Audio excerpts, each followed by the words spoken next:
അന്ന് പപ്പു, ഇന്ന് ബാഹുബലി. അതാണ് BJPക്ക് രാഹുൽ ഗാന്ധി. രാഹുൽ ഗാന്ധി ഒരു കാലത്ത് BJPയുടെ പപ്പുമോനായിരുന്നു. രാഹുൽ ഗാന്ധിയെ അവർ അധിക്ഷേപിച്ചതും ഈ വാക്ക് പറഞ്ഞു തന്നെ. പിന്നീട് ഭാരത് ജോഡോ യാത്ര നടത്തിയപ്പോൾ ഒരുവൻ തെക്കും വടക്കും നടക്കുന്നു എന്നാണ് മോദി പറഞ്ഞത്.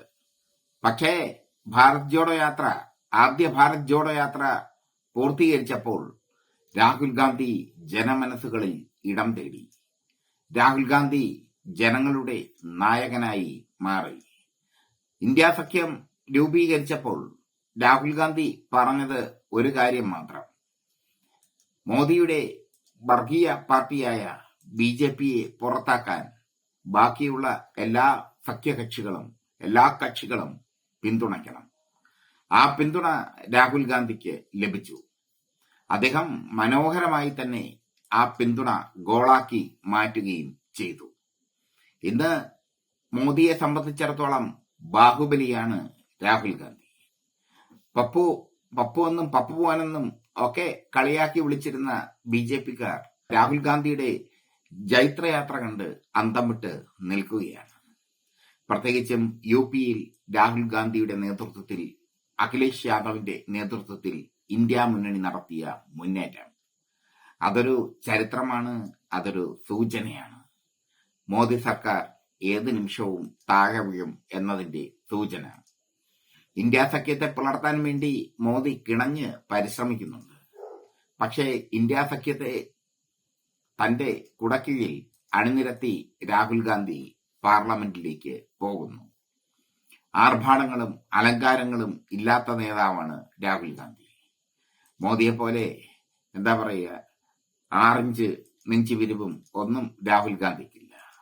അദ്ദേഹം ബർമുടയും ടീഷർട്ടും ഇട്ട് കർഷകരുടെ ഇടയിൽ കർഷകർക്കൊപ്പം നിൽക്കുന്നു. ടീഷർട്ടും ജീൻസും അണിഞ്ഞ് ഇന്ത്യയുടെ യോഗങ്ങളിൽ പങ്കെടുത്തു. ഇതൊക്കെ കാണുമ്പോൾ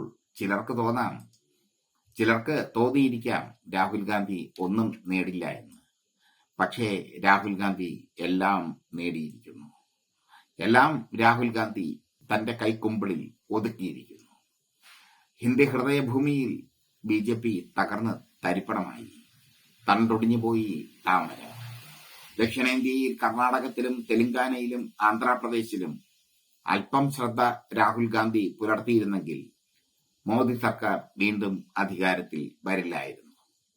പക്ഷേ ഇപ്പോൾ അധികാരത്തിൽ വന്നിരിക്കുന്നത് ഘടകകക്ഷികളുടെ പിന്തുണയോടുകൂടിയാണ്. അതുകൊണ്ടാണ് മോദി ഇപ്പോൾ നടക്കുന്ന പ്രസംഗത്തിൽ രാമായണം പറയുന്നത് NDA NDA NDA എന്ന്. മുമ്പ് മോദി പറഞ്ഞിരുന്നത് NDA എന്നായിരുന്നില്ല, BJP BJP BJP എന്നായിരുന്നു. ഇപ്പോൾ NDA NDA NDA എന്ന് പറയേണ്ട ഗതികേടിലെത്തിയിരിക്കുന്നു മോദി. മോദിയെ ആ ഗതികേടിൽ എത്തിച്ചത് രാഹുൽ ഗാന്ധി എന്ന ബാഹുബലിയാണ്. രാഹുൽ ഗാന്ധി രാഷ്ട്രീയം പഠിച്ചിരിക്കുന്നു. രാഷ്ട്രീയ തന്ത്രങ്ങൾ അദ്ദേഹത്തിന് ഇപ്പോൾ ഹൃദയസ്ഥമാണ്. പണ്ട് അദ്ദേഹത്തിന് ഒരുപാട് ഉപദേശക വൃന്ദങ്ങൾ ഉണ്ടായിരുന്നു. ഇപ്പോൾ അദ്ദേഹത്തിന് ഉപദേശക വൃന്ദങ്ങളുടെ ആവശ്യമില്ല. അദ്ദേഹം ഒരു തീരുമാനം എടുക്കുന്നു, ഇന്ത്യ മുന്നണി അംഗീകരിക്കുന്നു.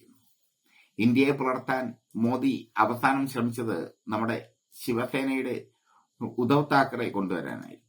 ഉദ്ധവ് താക്കറെ പോലും തന്റെ കുടക്കീഴിൽ നിർത്തി, പോകാതെ സംരക്ഷിച്ച് നിർത്തി രാഹുൽ ഗാന്ധി.